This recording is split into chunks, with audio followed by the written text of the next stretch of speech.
What's up, Kalo? How's it going? All right, let's do this. What do you got?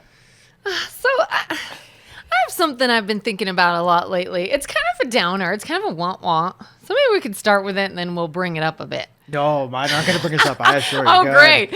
ahead. Yeah, disclaimer, today is just going to be bad. And I do want to say this.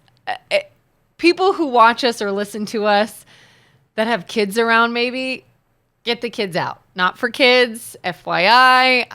There's maybe some spoiler alerts and kids should not listen to this. So I've put that out there. And I'm going to be very, very careful how I word things.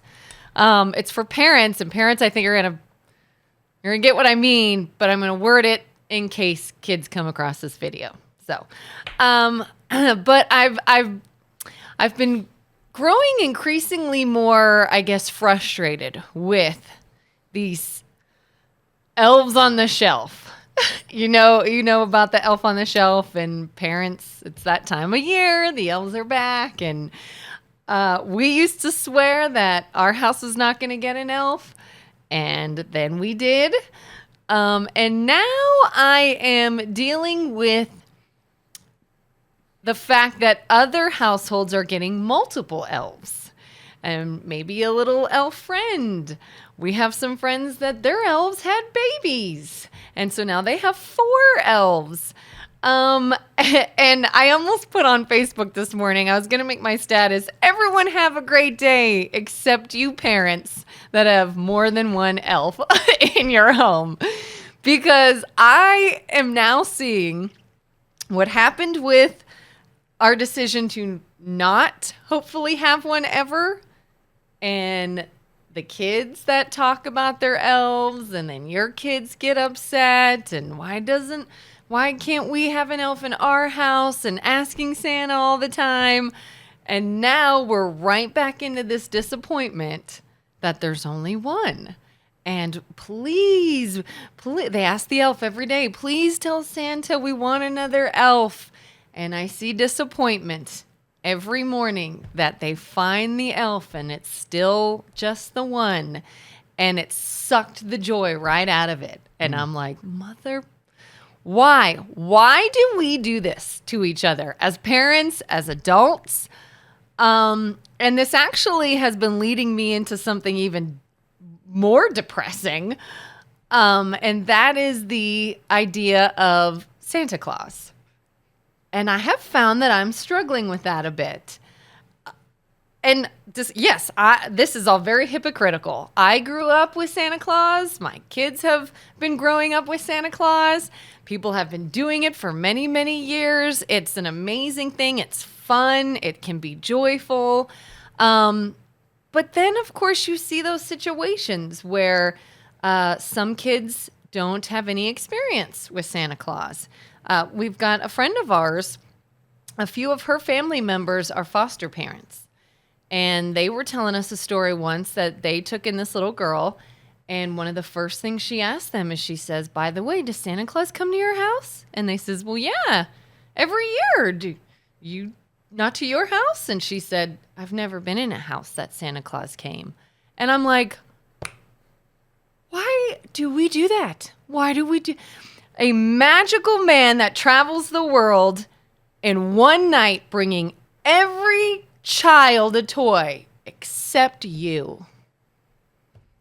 Why do we do that to kids? That just does not sit right with me. And of course, there are organizations, there are charities, there are churches, there are ways you can give. There are ways, whether it's toys or money, that you can, as best you can, help situations like that when it comes to Santa. But it's not everyone. And what does that do to a child to see thousands of kids get stuff, but you don't, your siblings don't? And it's not just Christmas. I'm seeing Easter. Yes, the Easter Bunny comes to our house. It's fun. I'm so glad my kids can have that. The Easter Bunny leaves them little treats, maybe some candy, maybe a little toy, and it's very nice of him. And then the neighbors or a friend or another family member, what have you, gets a bike or a trip or a whatever. And what the heck, And I want to be like, parents, can we not do this to each other? If there is a big great, extravagant gift. Wonderful. That's a blessing. It's something you can do. We have certainly done it. But I feel like we teach our kids the bigger gifts come from mom and dad. And they are taught that we work very hard for those things. We are very blessed to have those things. Not everybody gets that. Because what do you do? What do you do? Kids talk, kids hang out, kids share information when some kids are seeing that they have less. So that's just downer this morning. Thoughts? Let me slippery slope you. Okay. I feel like when you were ranting there that you remember Willy Wonka, he was like, stop, don't, right? Stop, don't, okay. Wait. My,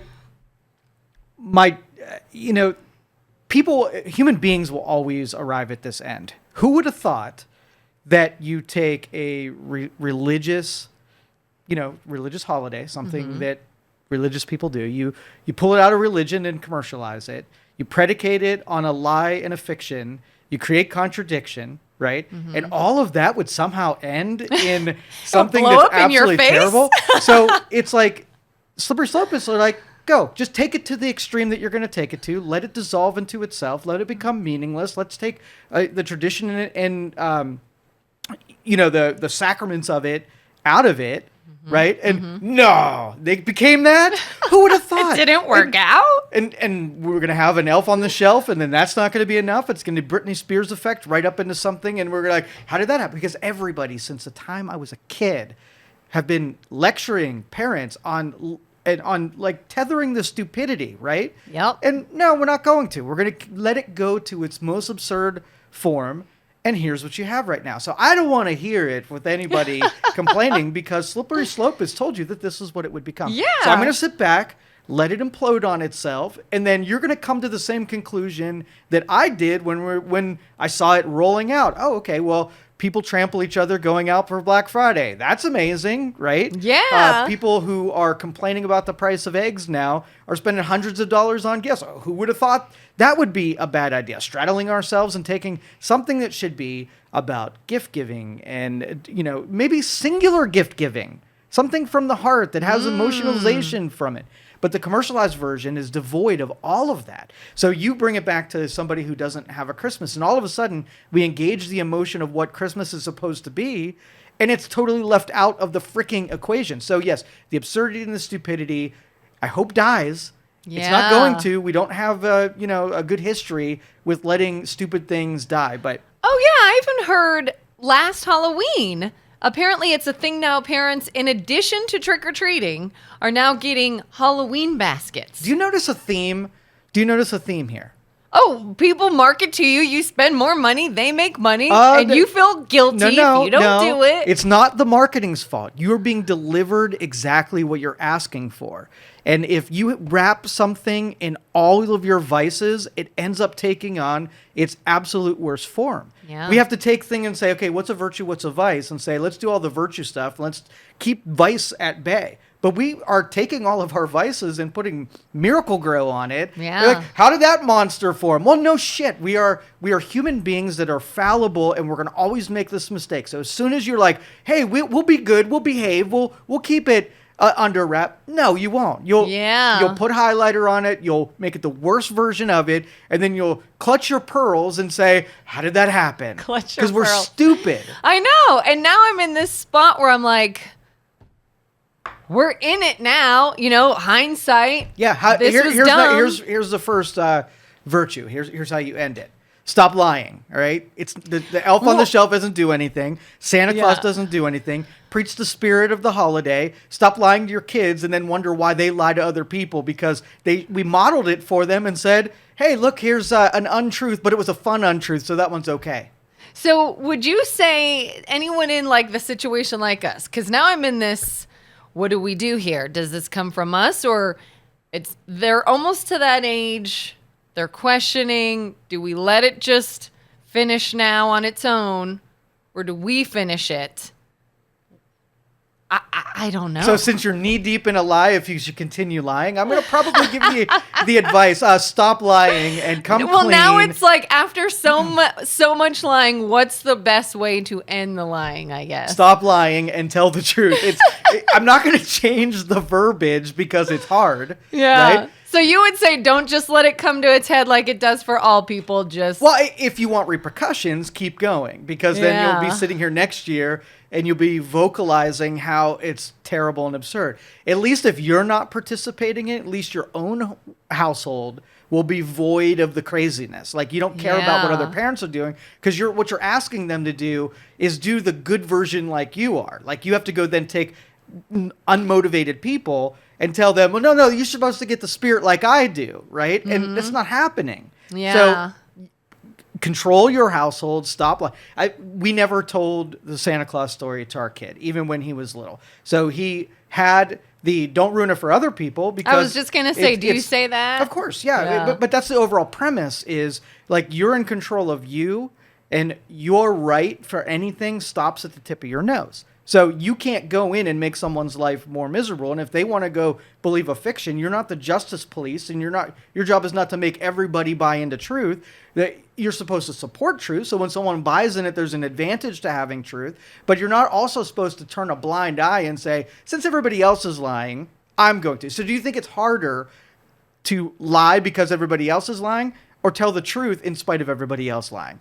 It's definitely harder to tell the truth, Heck for sure. Yeah. But you got to do it if you want people like me not to roll their eyes at you every time you complain about something that we told you not to do. Oh, you touched the stove and burned your hand? That's why I said, that burn. I feel so bad for you. I knew it. And I knew it every step of the way. I said, oh my gosh, here we are. We're doing it. We're keeping it going.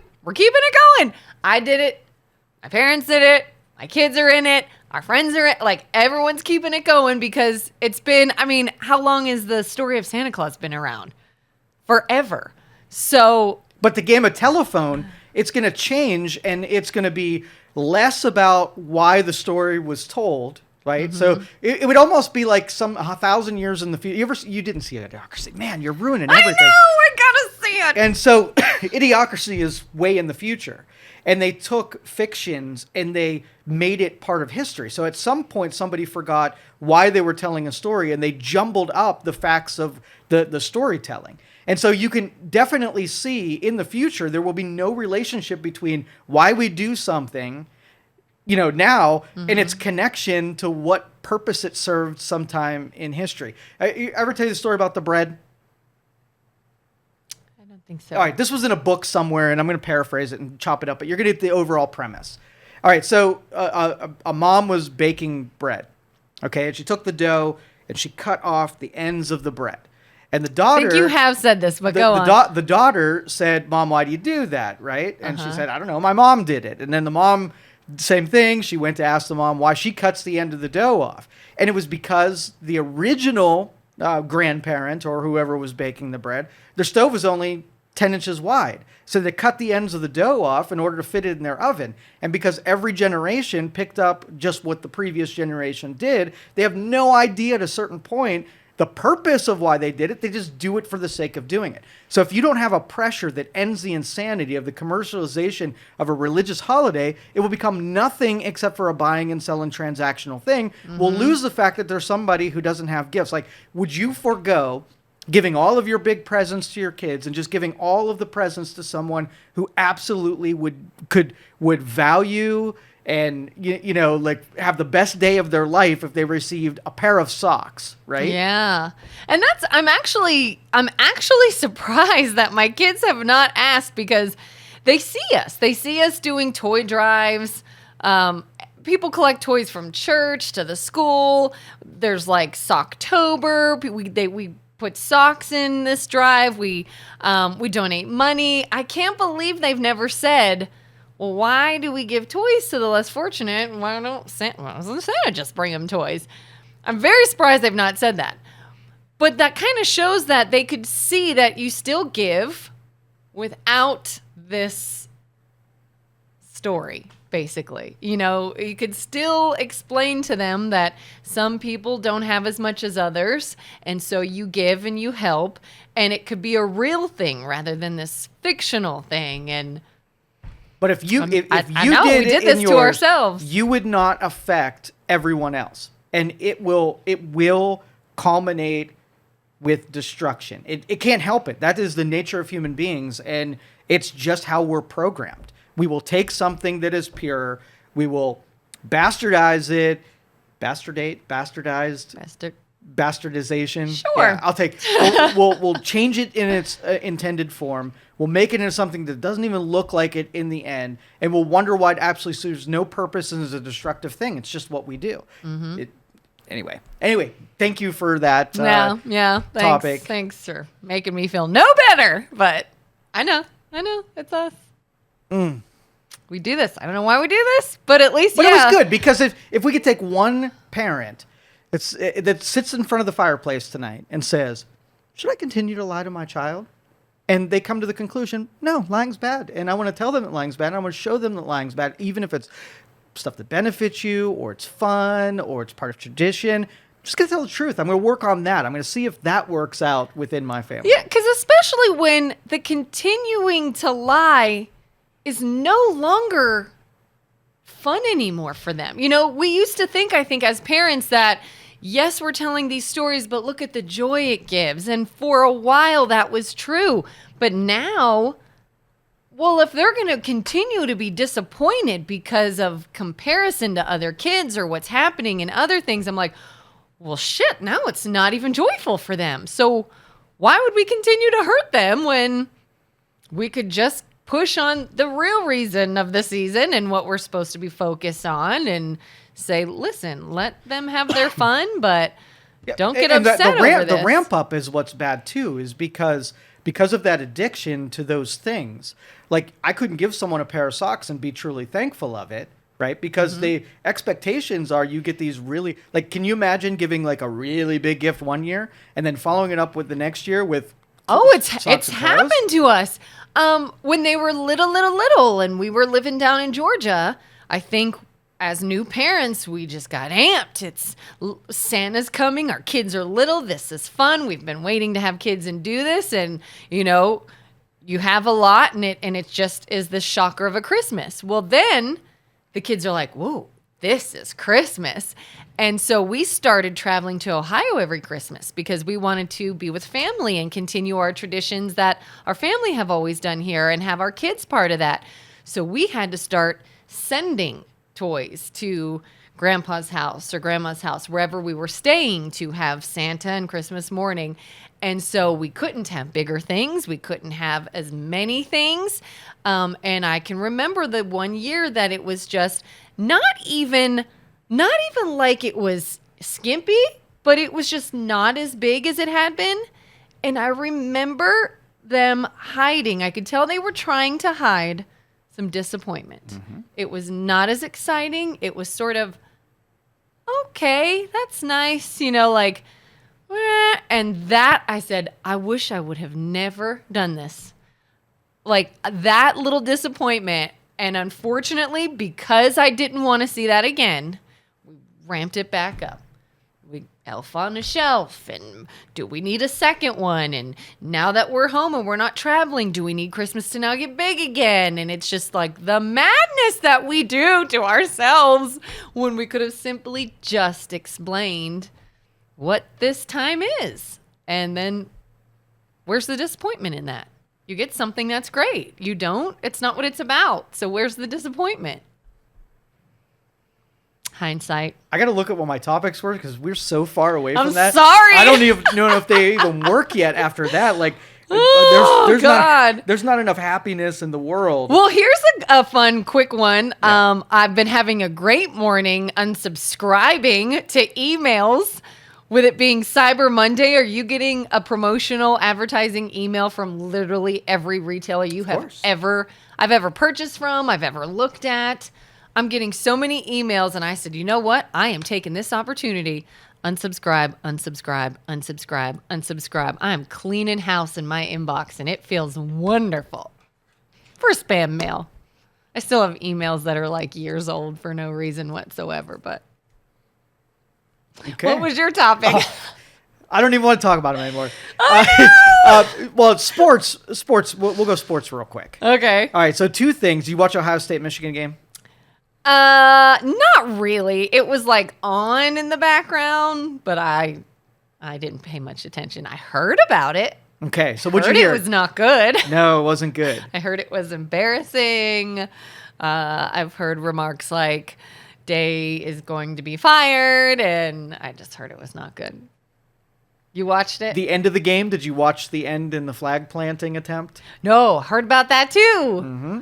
So Michigan tried to plant their flag on our field? Or? In the O in the middle of the field as a sign of disrespect, we just kicked your ass. Bad now, this isn't the first. sportsmanship. This isn't the first time this has happened. But, and it's interesting that you say that, because I believe that sports and modeling for kids is supposed to be showing how to be a good winner and how to be a good loser, and not celebrating in front of somebody you just defeated. So it again, in the spiral away from being good human beings, we're idolizing people whose misbehavior sets the tone for the next generation.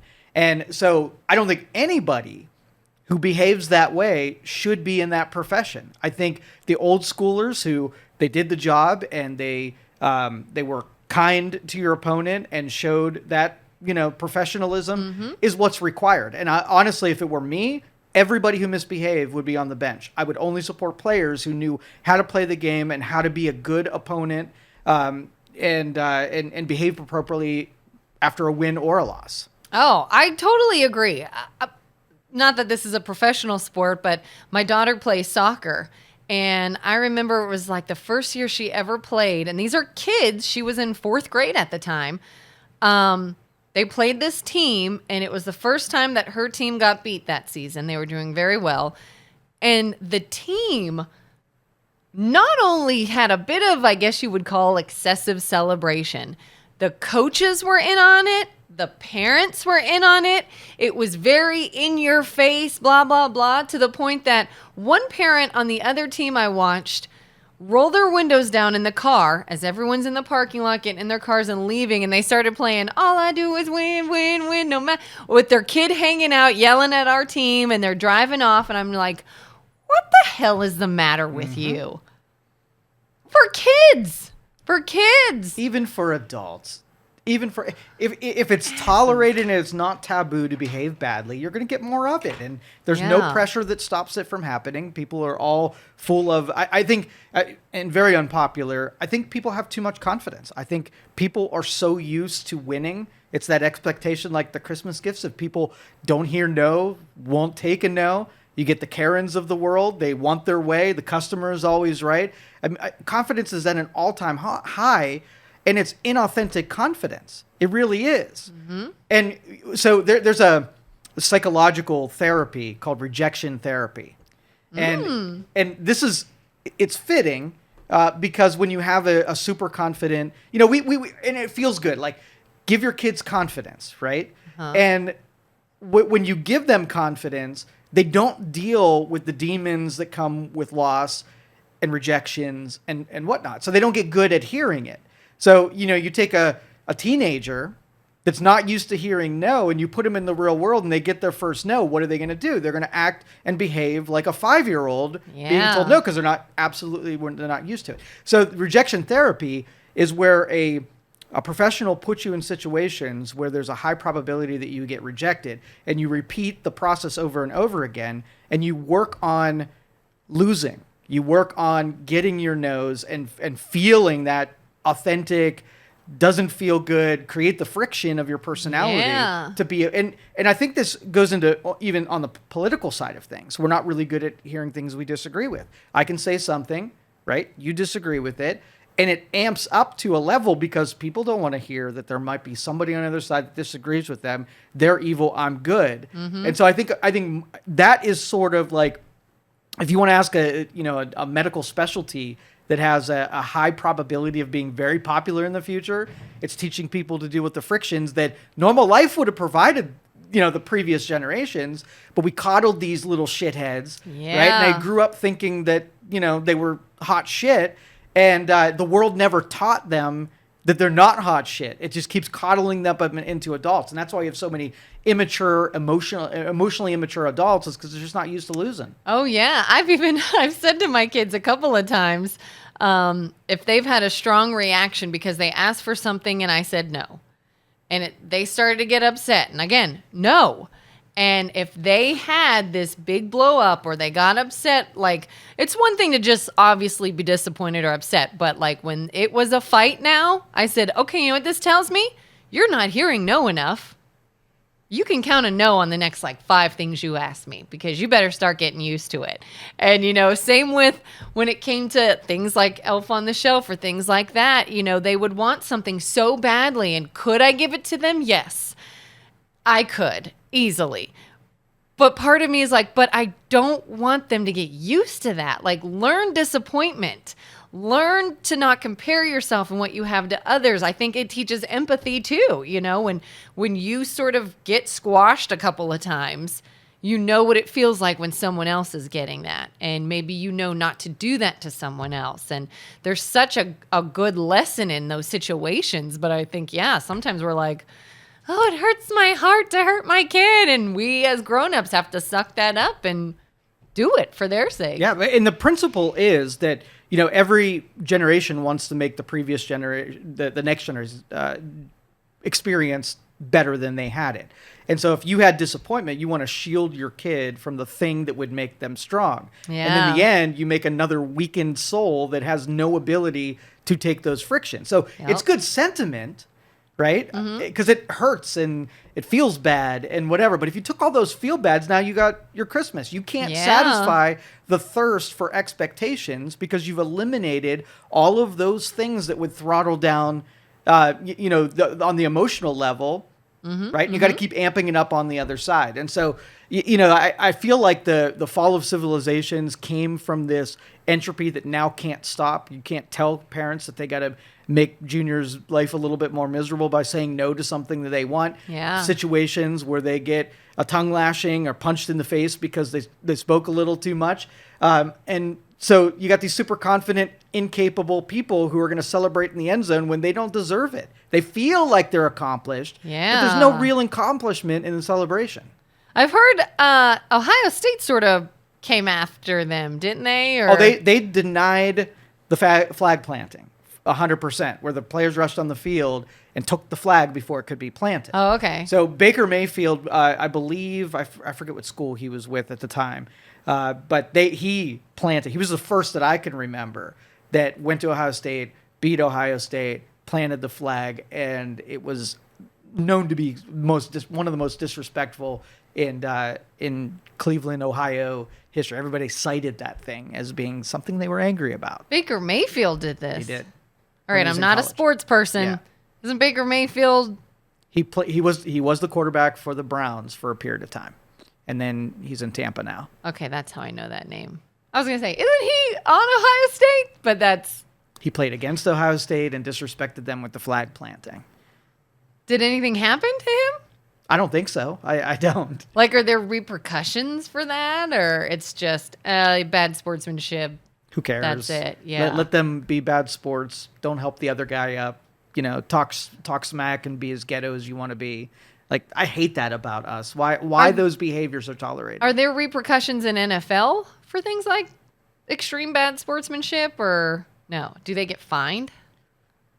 The line of what constitutes bad sportsmanship has been blurred, where they get away with a lot of things that aren't considered bad sportsmanship. Because it used to be they weren't allowed to dance or like celebrate in the end zone. They did that away went with away. that for a while. Well, the branding of the league, they wanted the social media, exposure to those little things. So they tolerated it, and then it got big, and now it's just off the charts, tacky. It's tacky behavior. So money won over in the end. Oh, it always will. It always will. And there was a hit on Trevor Lawrence also on Sunday, where a defender was trying to so the rule is when the quarterback runs and he crosses the line of scrimmage, the defense can't really hit them like they would hit a running back or a wide receiver.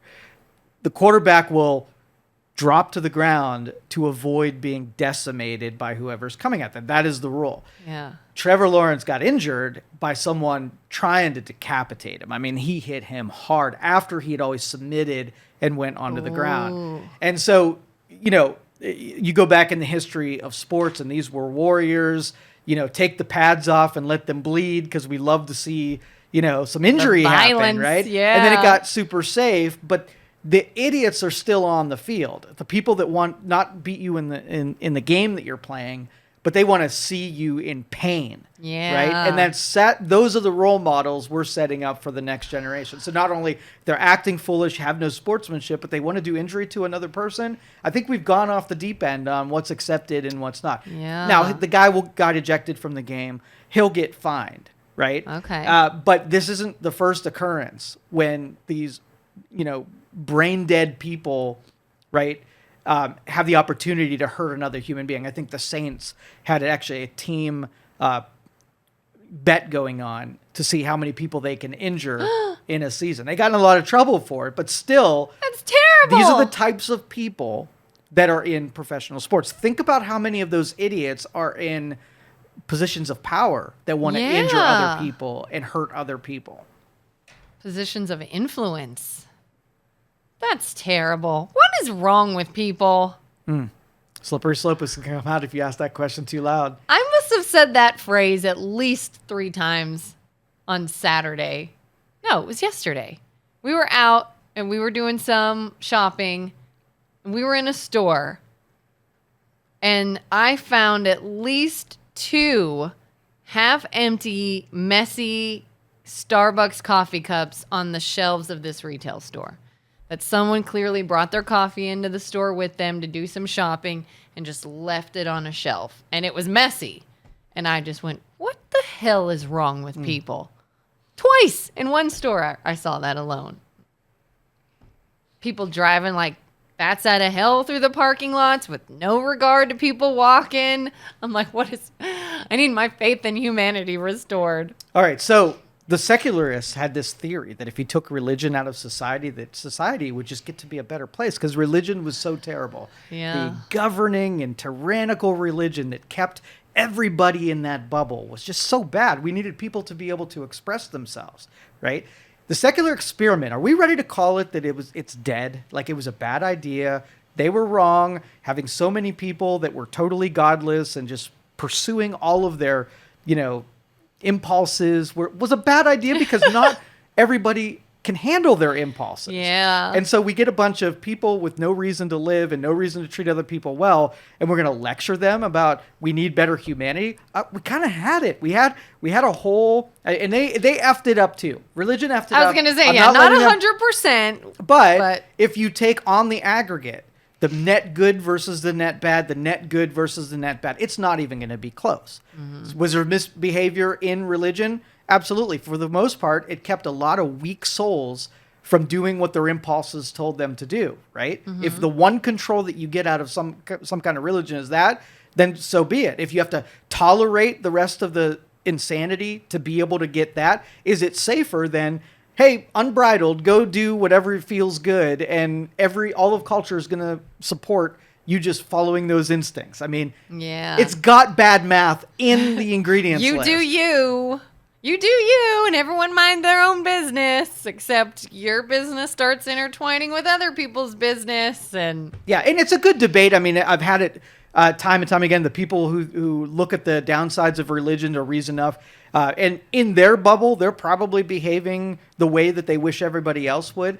But sometimes those controls, I mean, do you lock your door, right? You lock your door? Oh, yeah. And you know that there are bad people, and you create sort of like some insulation between bad behaviors that you can't control and a little bit of safety against the people who feel like following the rules. And there has to be that support there. And maybe you create a new religion. I don't know. I don't know what controls that you do to control the idiots out there from just decimating everybody. So if you decided you were going to just, when you needed food, go to the grocery store, right? And you buy the food that you want. But everybody else is just going to the grocery store and stealing the food. right? You're at a disadvantage. Now, you need an insulator between you and the misdeeds that are happening, or else you're going to join them too. And you're like, everybody else is not paying for their groceries. Why would I? Yeah. Yeah. It's integrity is less and less. Like we're losing it in general.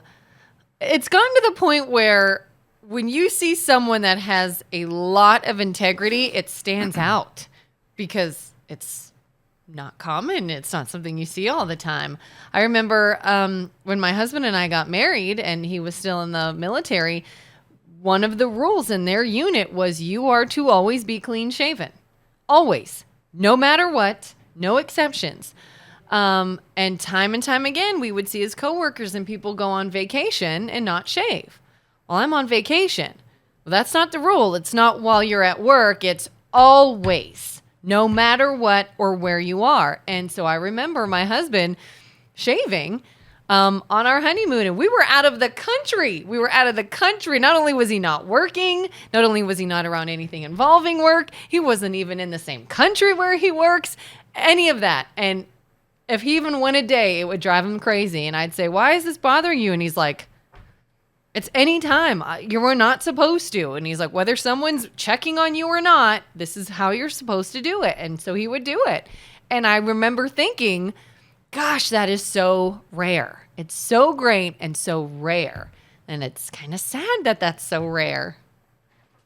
And as far as theology goes, I mean, by default, I'm usually pretty conservative, pretty traditional. And especially when I know what the premise of the rule is, right? Mm-hmm. And I think a lot of people who are in the religious communities, they get hung up on things that they really don't know what the priority of that principle was. Mm-hmm. But the easy ones are ones we can all agree with. Yeah. No asterisks next to them. So if there's a rule that says you don't lie, right? You don't put an asterisk there and say, well, there's sometimes it's something fallible humans try to achieve by, in all instances, they try to do that. And when they fall victim to one of them, they are, they're penalized in some way. Society needs to say, okay, well, do we want people killing each other? Probably not. Do we want people to have premarital sex? And I'm not doing the top 10. But these are ones where you can draw a direct line to pros and cons, like killing people versus not killing people. Well, I wouldn't want to be killed, so that's an easy one that I don't want people to have that as an option. When you have a disagreement, I don't want killing to be one of your first choices. I want it to be so rare, right? Mm-hmm. But now, do you feel like killing is a justified response? We're killing criminals, we're killing people with guns, we're aborting babies, we're killing. Yeah, I mean, my brain immediately went to like self-defense. Are there gray areas to these things? If I don't want to kill anyone, I don't want anyone to kill me. God forbid I'm in a situation that someone is trying to harm me. Self-defense says, I'm going to have to try to kill them to save myself or my family. Okay, so theologians, people who understand this, say, what's the pros and cons? So what are the exceptions? What are the circumstances? What's the reason for that? And then the rules should be understood by the civilization, what that does for you and what that doesn't do for you. Human beings like to find the exception, and they want to push on something so that rule doesn't apply to them. This is the extenuating circumstance that means that I can kill somebody right now, right? And so if you would just take the basic principles that you can find the fallout, how you behave, how you forgive, covet the wife, envy, greed, like the ones that connect to an actual vice, and make it pretty strict, right? And not let the exception finders say if 90% of the killing can be addressed by don't kill, the 10%, we're still better off if only the 10% we can't get to. So in this case, if we disagree and I kill you, that definitely broke the rules. Mm-hmm. If I come in and I'm threatening you and you kill me, you didn't think of killing me the day, day. So that's in the 10%. Premeditated. It's still dying, but the killing in the spirit of the rule was for this situation right here. Yeah. All right, speaking about the mistrust and distrust with the world around us. So these two topics are intertwined.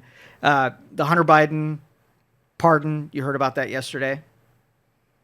Where was I yesterday? No, Okay. I did not hear that. So Hunter Biden, he was totally involved in as much corruption as you could think in government, from his paintings to taking Ukrainian money for oil and gas, to drug abuses and buying firearms. Like he's a derelict. Like he's just a terrible person. Well, anyway, they found him on some charge that being it was under the Biden administration, it was probably the least of all his charges. It was a token felony and put him in jail and whatever. But he was pardoned, but he wasn't just pardoned for what he was convicted with. The pardon was for he is now insulated for the last 10 years of his life for things they found and didn't. So he cannot be charged federally from 10 years ago all the way up through today. For anything. Anything. So how do you feel about pardons in general when it comes to government? That's tough. I'm trying to think if I know of any situation that I thought a pardon was necessary or helpful. Well, I think of one general circumstance, but Okay. you answer first. Well, I'm wondering if it's something like a drug case or something, a nonviolent crime that maybe is even on the fence, like people that are serving jail time for something that's now legal. You know what I'm saying? I want to say, yeah, they broke the rules. You broke the rules. This is your consequence. What is the spirit of the pardon, though? Like, as a kid, you're like, the rules apply to everyone, no matter who you are. And then John Smith, who might have done the exact same thing that Biden did, right? Yeah. Is in jail and will not get pardoned. And that's what I was just thinking, too. I was like, oh, so he gets special treatment because any other average Joe isn't going to get that. You can think of an instance to pardon? Well, in a general sense, that if the executive branch and all of government is in control of who gets charged, who goes to jail, and something was motivated not because of the... I always believe that justice is blind. So you should be able to try cases not even knowing who the person you're trying is. The crimes are what speaks for it. As soon as I know your name, like how did Trump get on the docket at the top? Because Trump was taken specifically and charged where there might have been 50 other people that were that crime, but he got put on the top of the list because it was motivated by politics, right? Yeah. I can see where a pardon where there wasn't really, it wouldn't have really come to that conclusion if it were just John Smith down the street, but because he was a politician. And then it would be, I would say, reduce it to what everybody gets. So let's just say I didn't like you and you're my opponent. And I charge you with something and somehow I got like a life sentence on something that normally people get 10 months. You don't get pardoned and just let go. The pardon is bringing it back to what it should have been in the first place. Was it an authentic trial? Was he charged? Was he sentenced? Is the sentence congruent with the rest of the stuff that happened? The pardon is to shore it back up and make sure that it wasn't a political angle taken for you specifically. Yeah, someone's not benefiting from this and has stock in this, so to speak. Right. Okay. But they made it a big part of the campaign about the law applies to everyone. Nobody is above the law.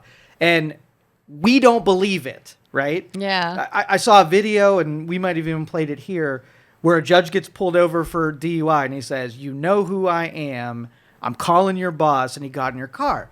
And I'm like, if that were me, I would have been written a ticket, I would have went to jail. What makes you, who did the exact same thing, who did something that qualified for having a ticket, what makes you unable to get that ticket? Yeah. In fact, if you're in government and you're authority, the standard should be higher than me. Yeah. And here, if everybody's in control of lawfare, and you could just use it as a tool of your campaign rather than it being part of the justice system. Yeah, I agree. But nope, you get special treatment. You get, who do I know? What strings can I pull? What can you do for me? So I'm going to need you to do this for me. And we're corrupt. Yeah. For sure. But if you know that about human nature, it's sort of like the Christmas thing. We're ramping it up. We're taking advantage. We got really smart lawyers there that know how to contort themselves into getting advantage, even if they have to break gray area. I mean, just think about it. If we could just follow and listen to every conversation as these people do their thing, think about what we could expose. Like, you're a public servant. Whatever you do should be public, 100% of it. So someone could walk around and audit you. And if you do the same things as people on the street do, you have the exact same penalty.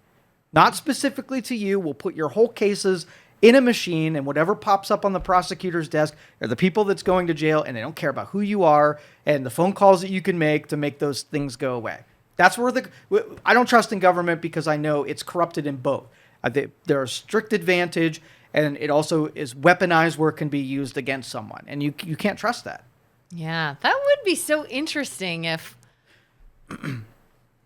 What if we made all legal documents confidential? Like, media couldn't report on certain things because you have to make sure a jury or nobody knows who they're dealing with. You know what I mean? Because... Try the case without their name even being on anything? Absolutely, 100%. It would have to be withheld from the general public altogether. How else would you get something completely 100% unbiased? It could be like your coworker one day is, hey, I have an appointment. Hey, I have another appointment. What is going on with this dude? Then all of a sudden, hey, I'm going to be gone because I'm going to jail. By the way, these appointments were court cases, but nobody knows. Nobody knows because the jury needs to not know who it is. That would be interesting. That would be completely blind. Yeah. And, the prosecutors don't get to pick who they go after. They go after everyone in that darkness. Yes. And a lot of people would lose stuff. And I was a young person once, and I did dumb things. And I can remember being at a party one time many, many years ago. We were underage, and there was drinking at this party, and it was in another town. And one of the girls there, it was in someone's apartment, and the police were called. In fact, I opened the door and just about died. I hear a knock, and I open the door, and there's 2 police officers. And we're all underage at this very loud party, and we're all drinking. And as soon as they walked in, someone's like, go get so-and-so. Go get her. Go get some girl. And she came over and stood up on the coffee table and went, everybody, this is Officer so-and-so. They're great guys.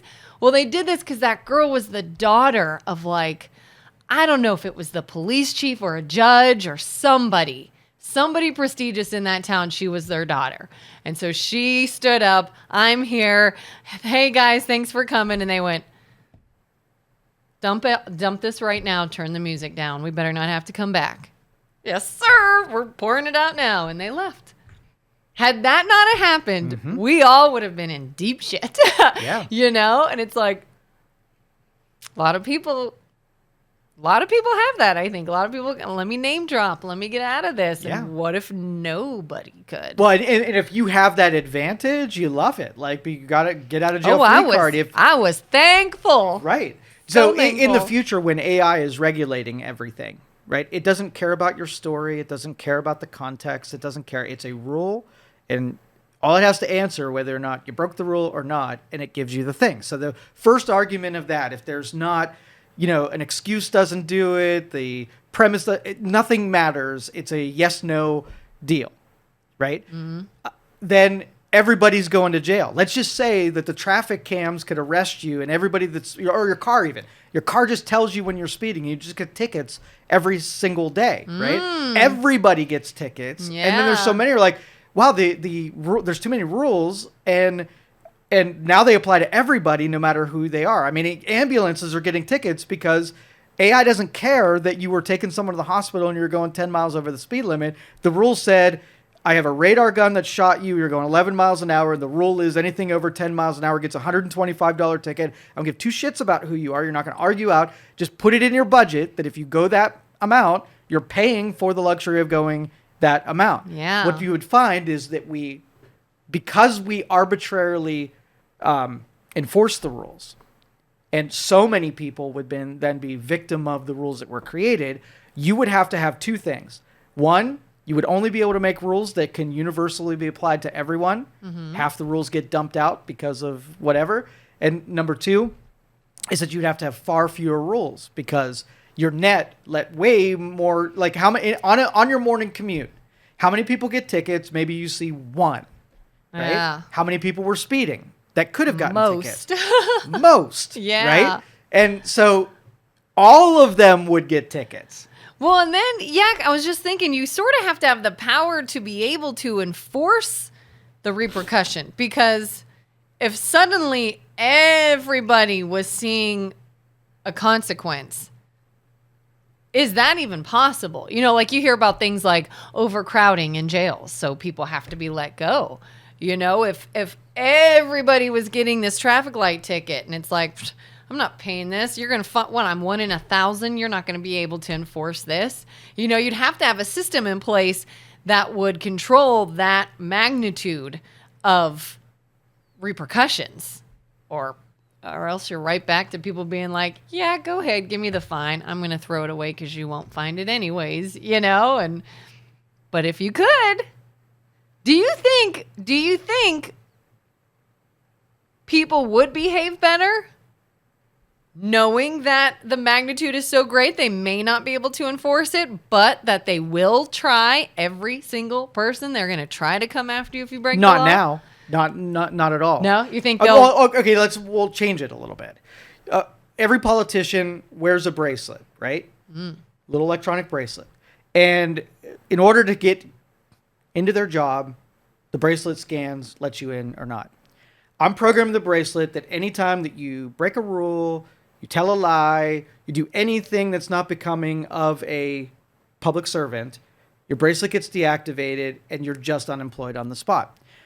You let 2 months go by. How many people are in Congress? How many people are in the White House? How many people are in government in general? It's the same type of math.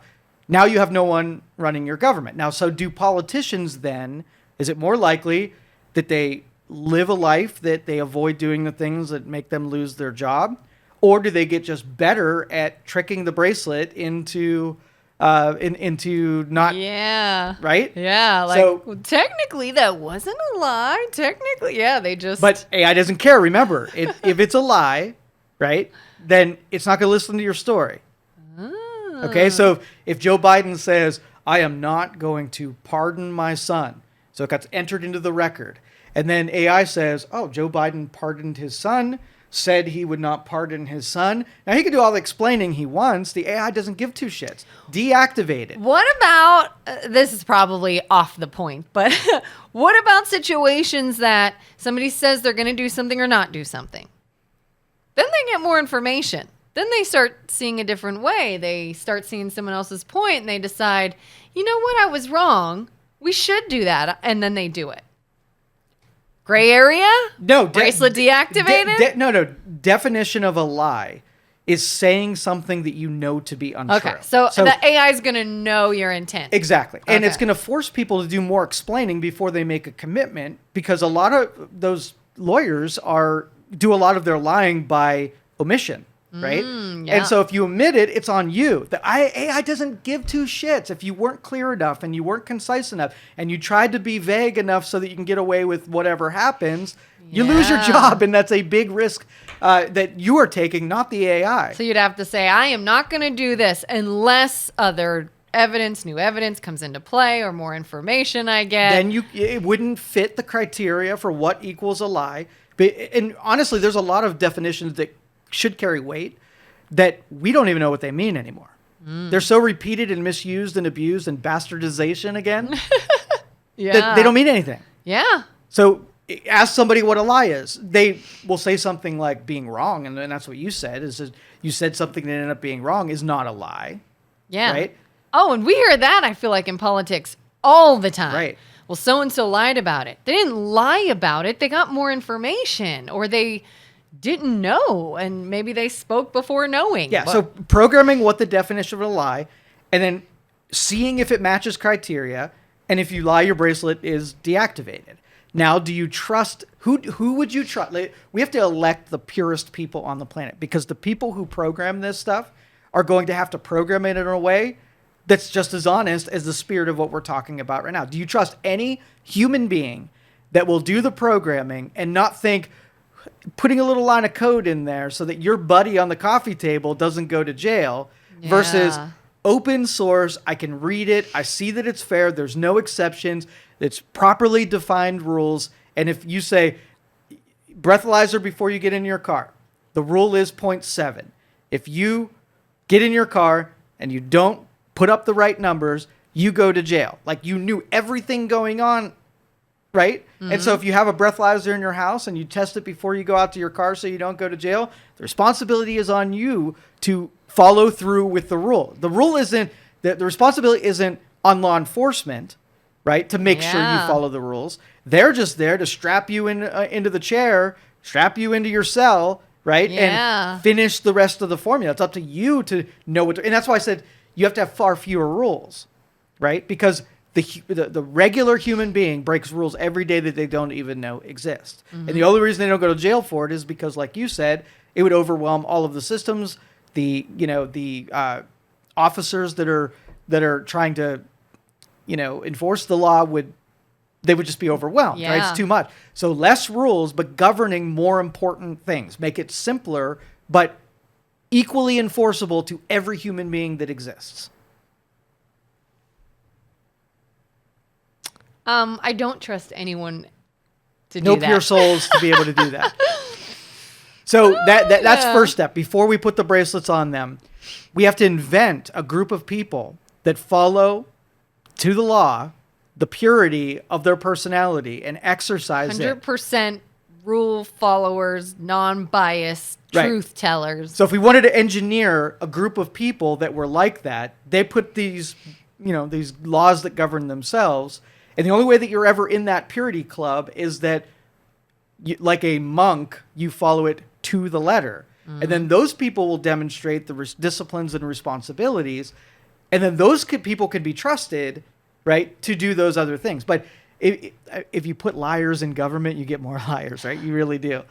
Yeah. You do? You do. And what? Yeah, they just use it as an apparatus of terribleness against inflict wounds on other people. Yeah. So no surprise where government has become this version of it that's just a weapon against people they disagree with. And it's going to get worse. Like, it's going to get so much worse.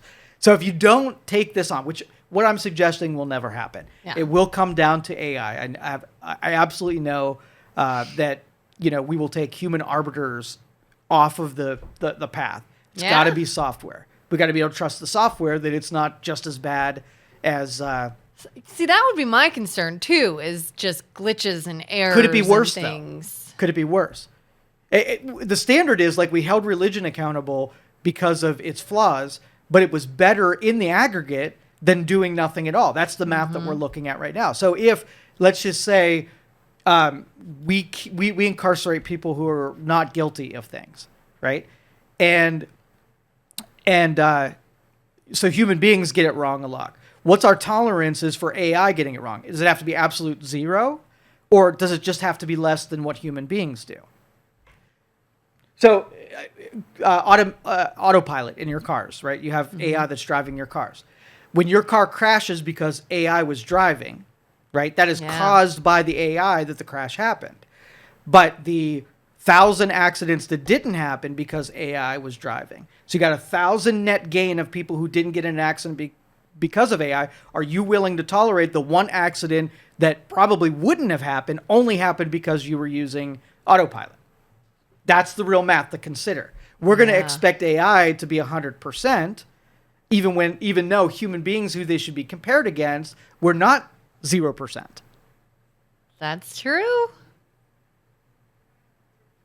Yeah, because to me, the idea of like a self-driving car is scary because, oh my gosh, I'm trusting this machine that doesn't have actual eyes or feelings or whatever. But I mean, I don't trust people either. I'm afraid people are going to run into me. So people will get to the point where they're less trustworthy than the margin of error in automations. Yeah. Or, so you have two choices. You have make people better, which that's not happening. Spoiler, 2 spoilers in this. That Santa Claus isn't real, and you're not going to make people any better. This is the downward spiral. Gosh, Or you're going to have to make AI as accurate as you can. Absolutely accurate as you can. Unbiased, whatever. But you don't ever want to be the victim of AI arresting you, because you're going to feel like AI is the absolute worst. If you were in that margin of error, even on the aggregate, you're like, so it saved 1,000 people from not being incarcerated because of the way that it was programmed. But I was a victim of it, and that sucks. Oh, yeah, look how many people get upset about traffic cameras. And I want to fight a traffic camera. That's against my right. You can't hold me accountable for speeding. You caught me with a traffic camera, but you were speeding. Is speeding against the law? Is running this light against the law? Yeah, so because a person didn't catch you, a camera caught you, that's not right. That's something you should fight. I always like, if you did it, you did it. Pay the fine. Who cares?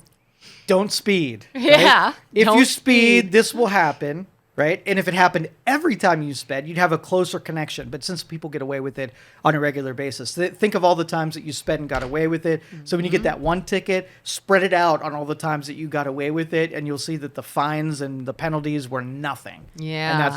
And but if you take this, this angle and you put this much pressure on the punishment side of things, and it does get bad, it's going to feel like the biggest tyranny that you've ever seen. When everybody's in jail and nobody's at home, when nobody's in Congress because everybody just got fired, you're going to be like, that was bad math. Why did we do it to that extreme? So it's almost like through attrition, we got to make things more accurate, make things more ordered, and make things more or less biased. Yeah, because you're going to be right where I am with all this holiday crap, where this whole time we kept saying, what are we doing? What are we doing? While we kept doing it. And then you get to the point where you're like, I have really screwed myself. Why? Should have just been doing it right the whole time. Do you think we're beyond the point of return? No longer save us if we get too much further? I don't know. I'd like to think that I'm a bit of an incurable optimist, but I don't know. It's pretty hard to picture. What, that everybody just does what they're supposed to do and keeps themselves accountable? No, I don't. Not in our lifetime. What would help, though, is if the people at the top of the hierarchy were the best specimens of our behavior. Yes. And the worst were at the bottom. And then we didn't celebrate the worst. We celebrated the best. Yes. And then we inverted that pyramid a little bit. If people went to positions of power and influence with the intention to use that influence to positively teach others how to be, instead of, I just want to get there to gain more power to better myself. If they use that, if it was more of like a servant position, used the way it was meant to, that could, I feel like if somehow, and I don't see how, but if somehow we got those top leaders to actually be those types of people, then I could see sort of that influence happening to others. But the problem is those top leaders are usually the worst. So, just like my objection to marketing, where marketing makes people buy all this stuff and they're the contributor. It's not that. The government that we elect is what we wanted. And as long as there's more stupid people, hiring more stupid people to represent them, then it's going to become even worse. And thank God we live in a representative republic, right? Because we know on, the biggest part of the base of the pyramid are your dumbest people who really should be kept away from making decisions, right? If we had direct democracy, it means that all those stupid people will be weighed equally against everyone else, and they would just elect the things that benefit them. Do their bidding, create more people. And again, we're still skewed on the other direction, where the worst people in the world are the ones representing us, and we celebrate them a little too much. But it's up to us as the consumer to take a stand and say, me and you, even if we're on the losing side of it, we're going to we're going to vote with our principles instead of what, protects the party or what everybody else is doing. I think that's the major theme of this whole discussion here, is figuring out what's right in spite of what everybody else is doing. us doing the right thing. Yeah, I mean, can you imagine taking a popular athlete, a professional pro athlete, and when they did something that was shady or unsportsmanlike or what have you, they lost because now their endorsements went down. People stopped buying their merchandise. People stopped supporting them. Why? Because people thought that wasn't a good thing to do and we're not supporting that behavior. And on the other side, celebrating the people who are doing the smart people, the capable people. Yeah. Right? Yeah. So, at the box where Taylor Swift usually is, there's not going to be a chess champion, like a physicist that won a Nobel Prize, right? Yeah. So we're all fixed on the dumbest of everyone. Yeah. Instead of Yeah. the people who could do what you're saying, which is reshape things, do the right thing, be a positive influence on the people that follow. Instead, we put Taylor Swift up there and just the worst of the worst. We put Hawk Tua in the limelight.